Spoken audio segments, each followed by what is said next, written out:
Hello friends, welcome to my YouTube channel Sky notes.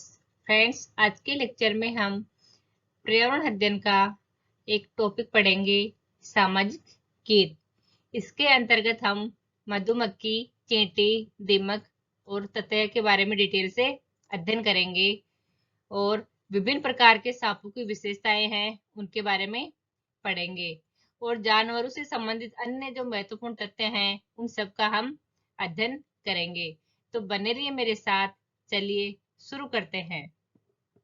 और ये जो टॉपिक है बहुत ही इम्पोर्टेंट है, क्योंकि इसमें से आपको 2 से 3 क्वेश्चन जरूर देखने को मिलेंगे एग्जाम में। तो इसको अच्छे से ध्यान से पढ़िएगा। सामाजिक कीट, सोशल इंसेक्ट्स।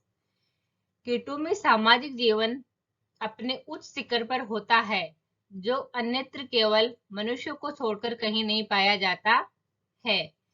सामाजिक कीटों में विभिन्न सदस्यों के कार्यों का वर्गीकरण होता है।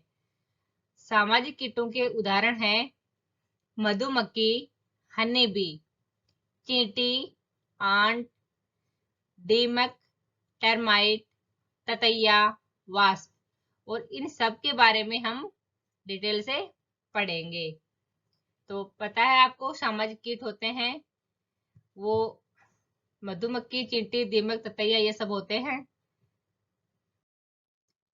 अब है मधुमक्खी, हनी बी। हनी बी के बारे में हम डिटेल से पढ़ेंगे। मधुमक्खी का छत्ता देख रहे हो आप पिक्चर के माध्यम से। ये मधुमक्खी का छत्ता है, पेड़ की इसके शाखा के लटक रहा है ये छत्ता। देखो कितनी मधुमक्खी इसमें। मधुमक्खी का छत्ता, रानी मक्खी, नर मक्खी और श्रमिक मक्खी। 3 प्रकार की मक्खियां होती हैं। रानी मक्खी जिसको क्वीन कहते हैं, नर मक्खी ड्रोन और श्रमिक मक्खी वर्कर। 3 प्रकार की मधुमक्खियां छत्ते में होती है। मधुमक्खी पालन को हम एपी कल्चर कहते हैं। एग्जाम में कई बार ये क्वेश्चन पूछने को पूछा है एग्जामिनर ने। हर छत्ते में एक रानी मधुमक्खी होती है जो अंडे देने का काम करती है। इंपॉर्टेंट लाइन है ये भी। हर छत्ते में एक रानी मधुमक्खी होती है जो अंडे देने का काम करती है। अंडा केवल रानी मधुमक्खी ही देती है। छत्ते में कुछ नर मधुमक्खी भी होते हैं। छत्ते में बहुत सारी काम करने वाली मधुमक्खियां भी होती है। यह दिन भर काम करती है और शहद के लिए फूलों का रस भी यहीं से ढूंढती रहती है। जो श्रमिक मक्खी होती है वो दिन भर काम करती है और शहद के लिए फूलों का रस ढूंढती रहती है। ये देखो यहाँ ये श्रमिक मक्खी है, ये क्वीन है, रानी मधुमक्खी, और ये है ड्रोन, नर मधुमक्खी। आगे है अक्टूबर से दिसंबर तक मधुमक्खी के अंडे देने का समय होता है और मधुमक्खी पालन शुरू करने का उपयुक्त समय भी माना जाता है। लीची के फूल फरवरी में खिलते हैं। मधुमक्खी एक बक्से से 10 किलो शहद प्राप्त होता है। अब देखो ये इंपॉर्टेंट क्वेश्चन है, एग्जाम में कई बार पूछा गया है कि जो मधुमक्खी होती है उनके अंडे देने का समय कौन सा होता है। तो अक्टूबर से दिसंबर के बीच मधुमक्खी के अंडे देने का समय होता है। और मधुमक्खी पालन का टाइम भी यही होता है, उपयुक्त समय यही होता है। लीची के फूल फरवरी में खिलते हैं। इंपॉर्टेंट क्वेश्चन है, एग्जाम में आया है कई बार ये भी। मधुमक्खी एक बक्से से 10 किलो शहद प्राप्त होता है। जो मधुमक्खी का बक्सा होता है उससे हम 10 किलो शहद प्राप्त कर सकते हैं। जब किसी मधुमक्खी को रस मिल जाता है तो वह एक तरह का डांस करती है, जिससे दूसरी मक्खियों को पता चल जाता है कि रस कहाँ पर है। जो ये मक्खियां होती हैं, मधुमक्खियां, उनको रस मिल जाता है तो वो डांस करती है। तो जो समूह की सारी मधुमक्खियां होती है उनको पता लग जाता है कि रस कहाँ पे है। काम करने वाली मधुमक्खियां इसी रस से शहद बनाती हैं। छत्ता बनाने का काम भी इन्हीं का होता है। जो श्रमिक मधुमक्खी होती है वो ही तो शहद बनाती है और वो ही छत्ता बनाती है। बच्चों को पालने का काम भी इन्हीं बेचारी काम करने वाली मधुमक्खियों का होता है। रानी मक्खी केवल अंडे देती है, जो मैंने आपको पहले बता दिया है। मधुमक्खियों के डंक में फार्मिक एसिड पाया जाता है। कौन सा एसिड पाया जाता है मधुमक्खियों के डंक में? फार्मिक एसिड, जिससे जब वह हमें डंक मारती है तो उस जगह पर इन्फेक्शन हो जाता है और सूज जाता है। तो फ्रेंड्स, ये था मधुमक्खी के बारे में। मैंने आपको अच्छे से समझा दिया है। आई होप आपको ये अच्छे से समझ में आ गया होगा। अब आगे चलते हैं हम। अब पढ़ेंगे चींटी के बारे में। चींटियां, आंट्स। चींटियों का सामाजिक संगठन सर्वोच्च होता है। ये भी मिलजुल के रहती है। सभी चींटियों का काम बटा रहता है। रानी चींटियां अंडे देती हैं। रानी चींटी की उम्र लगभग 20 साल होती है। जो रानी चींटी होती है उसकी एज 20 साल होती है लगभग, जबकि अन्य चींटियां 45 से 50 दिन का ही जीवन काल जी पाती है, और जो अन्य चींटियां हैं वो 45 से 50 दिन में ही समाप्त हो जाती है। सिपाही चींटियां बिल का ध्यान रखती है। ये भी इंपॉर्टेंट क्वेश्चन है। कौन सी चींटी बिल का ध्यान रखती है? तो सिपाही चींटियां हैं वो बिल का ध्यान रखती है। काम करने वाली चींटियां भोजन ढूंढकर बिल तक लाती है और उसे जमा करती है। चींटियां चलते समय जमीन पर कुछ ऐसा पदार्थ छोड़ती है जिसे सूंघकर पीछे आने वाली चींटियों को रास्ता मिल जाता है। अब यहाँ देखो पिक्चर में आपको दिख रहा होगा कि जो सबसे आगे चींटी चल रही है उसने जो गंध छोड़ी है उसको सूंघकर सभी चींटियां देखो इसके पीछे पीछे एकदम लाइन में कतार में आ रही हैं। तो ये था चींटियों के बारे में। आगे है दीमक। दीमक भी एक प्रकार का कीट है। दीमक भी चींटी और मधुमक्खी की तरह समूह में रहता है। दीमक है टर्माइट। ये भी जो मधुमक्खी और चींटी है उनकी तरह समूह में रहते हैं। देखो पिक्चर के माध्यम से आपको दिख रहा होगा समूह में देखो कितने सारे हैं। यह प्राय लकड़ियों में अपनी कॉलोनी बनाकर रहता है। जो लकड़ी होती है वहां पे यह कॉलोनी बनाकर रहता है। प्रत्येक कॉलोनी में सैनिक कीट, कामगर या वर्कर कीट, निम्ब तथा दोनों लिंगों के प्रजननशील सदस्य होते हैं। रानी दीमक अंडा देती है। अब देखो ये वाला तो रानी मधुमक्खी भी होती है, और रानी चींटी भी होती है, और रानी दीमक भी होती है। इन सब का काम क्या है? अंडा देना। आगे है काम करने वाली दीमक कॉलोनी का निर्माण तथा भोजन ढूंढने का काम करती है। अब यहाँ देखो ये चींटी वो दीमक है, देखो कैसे बना लिया, कितना लंबा देखो ये बना लिया, मिट्टी निकाल निकाल के और दीमक से बन गया ये। आगे है इसे लकड़ियों का दुश्मन कहा जाता है, क्योंकि यह लकड़ी को धीरे धीरे कुतर कर खोखला बना देता है। जो दीमक है उनको लकड़ियों का दुश्मन कहा जाता है। ये लकड़ियों को कुतर कुतर के खोखला बना देती है। पिक्चर के माध्यम से आप देख सकते हो। देखो ये लकड़ी है और उसको कुतर कुतर के देखो कैसा बना दिया इन्होंने। और यहाँ पे देखो ये है रानी दीमक है, और ये राजा है, और ये श्रमिक दीमक है। तो आपको दीमक के बारे में समझ में आ गया होगा अच्छे से। अब आगे चलते हैं। ततैया, वास्प। ततैया भी एक प्रकार का कीट है जिसे अलग अलग नाम से जाना जाता है, जैसे ततैया, गौरैया। ततैया भी मधुमक्खी की तरह छत्ते में रहता है। ये देखो मधुमक्खी की तरह छत्ते में रहता है, पिक्चर के माध्यम से दिख रहा होगा आपको। एक अंडे देने वाली रानी होती है और अन्य सभी ततैये कर्मी होते हैं। इसमें जो एक अंडा देती है वो रानी होती है, और सभी ततैये काम करने वाले होते हैं, श्रमिक होते हैं। काम करने वाले ततैया छत्ते का निर्माण करती हैं तथा भोजन का प्रबंध करती हैं। ततैया के डंक में जहर होता है। जब वह काट लेती है तो उस भाग पर दर्द, जलन और सूजन होने लगती है। ततैया भी खतरनाक कीट है। तो ये था ततैया।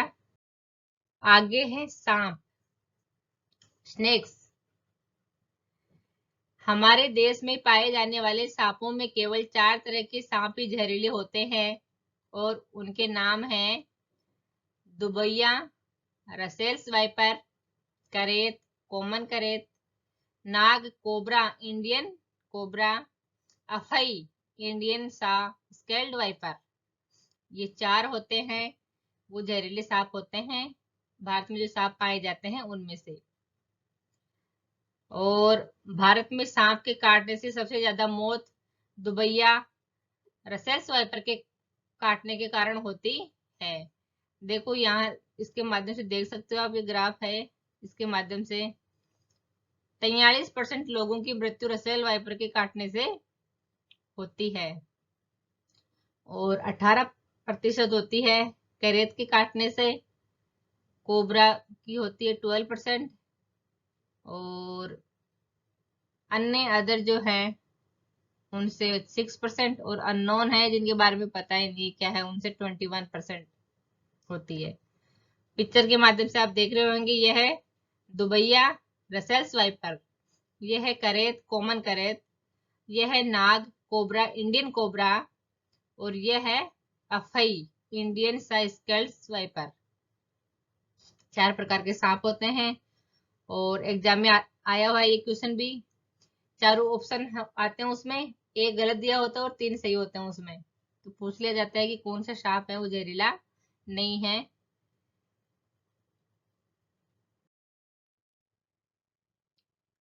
सांप के बाहरी कान नहीं होते हैं, वह जमीन पर हुए कंपन को ही सुनता है। सांप के कान नहीं होते हैं और जमीन पर कंपन होता है उससे ही वो सुनता है। कोबरा सांप होता है वो घोंसला बनाता है। अजगर सबसे लंबा जीव है, इसकी लंबाई 30 फीट तक हो सकती है। ये किसान के भी मित्र होते हैं क्योंकि ये फसलों को नुकसान पहुंचाने वाले चूहों को खा जाते हैं। अजगर को किसान का मित्र कहा गया है। सांप जब किसी को काटते हैं तो उनके 2 खोखले जहर वाले दांत से जहर दूसरे व्यक्ति या अन्य जानवर के शरीर में चला जाता है। सांप के द्वारा काटे हुए व्यक्ति को सीरम नाम की दवा दी जाती है। जब सांप काट लेता है तो व्यक्ति को सीरम नाम की दवा दी जाती है जो सांप की जहर से ही बनाई जाती है। ये सीरम जो दवा है वो सांप के जहर से ही बनती है। ये सभी सरकारी स्वास्थ्य केंद्रों पर मिलती है। तो फ्रेंड्स, ये था हमारे सांपों की विशेषताएं जिसमें हमने 4 प्रकार के सांप पढ़े हैं जहरीले। आगे है, सांपों को नचाने वालों को कालबेलिया कहते हैं। देखो पिक्चर के माध्यम से आपको दिख रहा होगा, ये देखो पुंगी बजा रहा है कालबेलिया और सांप यहाँ डांस कर रहा है। तो जो सांपों को नचाने वाले होते हैं उनको हम कालबेलिया कहते हैं। कालबेलिया लोग सांप के डंक के निशान से जान जाते हैं कि किस सांप ने काटा है। जब सांप डंक मारता है और काट लेता है तो इन लोगों को पता चल जाता है कि कौन से सांप ने काटा है। कालबेलिया लोग बेटी को शादी में सांप को तोहफे के रूप में देते हैं। नाग गुम्फन, ये देखो एक प्रकार की रंगोली होती है नाग गुम्फन, एग्जाम में इसके बारे में भी क्वेश्चन आया है कई बार। ये डिजाइन रंगोली कढ़ाई और दीवारों पर की जाती है और ये हमें गुजरात की सौराष्ट्र और दक्षिण भारत में बनाई जाती है, वहां देखने को मिलती है हमको ये रंगोली। देखो ये ऐसी होती है, जो नाग गुम्फन है उसकी जो रंगोली होती है वो ऐसी होती है। देखो समझ में आ रहा होगा आपको। आगे है जानवरों के दांतों के बारे में। सांप के दांत नुकीले होते हैं पर वह अपने शिकार को चबाकर नहीं खाता बल्कि पूरा निगल जाता है। सांप होता है उसके दांत नुकीले होते हैं लेकिन वो अपने शिकार को चबाता नहीं है, उसको निगल जाता है, बिना चबाए निगल जाता है। गिलहरी के दांत हमेशा बढ़ते रहते हैं क्योंकि गिलहरी के दांत काटने और कुतरने के कारण हमेशा घिसते रहते हैं। गाय के आगे के दांत पत्तों को काटने के लिए छोटे होते हैं, घास चबाने के लिए पीछे के दांत चपटे और बड़े होते हैं। बिल्ली के दांत नुकीले होते हैं जो मांस को फाड़ने और काटने के काम आते हैं। बिल्ली के दांत बहुत नुकीले होते हैं। गाय के आगे के दांत छोटे पीछे के बड़े और चपटे होते हैं। ये है, ये तो आगे 2 बार आ गया ये। तो ये है जानवरों के दांतों की विशेषताएं। अब आगे हैं और तथ्य इनके बारे में महत्वपूर्ण। अंडे देने वाले जीव अंडायु कहलाते हैं, जैसे मछली, मेंढक, सरीसृप और पक्षी। इन जीवों के कान दिखाई नहीं पड़ते हैं तथा शरीर पर बाल नहीं होते हैं। जो अंडे देते हैं उनके कान हमें दिखाई नहीं पड़ते हैं और उनके शरीर पे बाल नहीं होते हैं। बच्चे देने वाले जीव जरायुज कहलाते हैं, और जैसे स्तनधारी इनके कान दिखाई पड़ते हैं तथा शरीर पर बाल होते हैं। जो जानवर बच्चे देते हैं वो जरायुज कहलाते हैं, और इनके कान होते हैं वो बाहर की तरफ होते हैं, वो हमको दिखाई देते हैं, और इनके शरीर पे बाल होते हैं। तो ये दोनों लाइन है, इनमें आपको डिफरेंस पता चल गया होगा। आगे है जानवरों की खाल पर डिजाइन उनके शरीर पर बाल होने के कारण होते हैं। बहुत इंपॉर्टेंट क्वेश्चन है ये, कई बार सीटेट के एग्जाम में पूछा गया है कि जानवरों की खाल पर डिजाइन किसके कारण होती है, तो वो बाल होने के कारण होती है। कंगारू चूहा कभी पानी नहीं पीता है। छिपकली, मेंढक, सर्प सर्दी से बचने हेतु शीत निद्रा में चले जाते हैं। ये 6 महीने तक शीत निद्रा में चले जाते हैं। विभिन्न जानवरों का सोने का समय। सभी जानवरों का सोने का समय अलग अलग है, तो देखते हैं हम। गाय है वो 4 घंटे सोती है। अजगर 18 घंटे सोता है। जिराफ 2 घंटे। बिल्ली है वो 12 घंटे सोती है।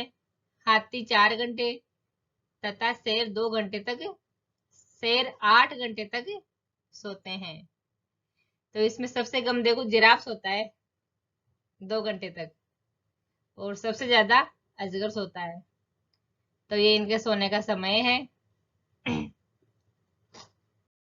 तो फ्रेंड्स, आज का जो हमारा टॉपिक था सामाजिक कीट, जिसके अंतर्गत हमने मधुमक्खी, दीमक, ततैया, चींटी, इनके बारे में डिटेल से पढ़ा, और सांपों की विशेषताएं पढ़ी, सांप कितने प्रकार के होते हैं इन सब के बारे में पढ़ा, और जो जानवर हैं उनकी विशेषताएं पढ़ी। तो आई होप आज का टॉपिक आपको अच्छे से समझ में आ गया होगा, और आज का वीडियो आपको पसंद आए तो वीडियो को लाइक करो और शेयर करो। मिलते हैं अगली क्लास में एक नए टॉपिक के साथ में। Thank you.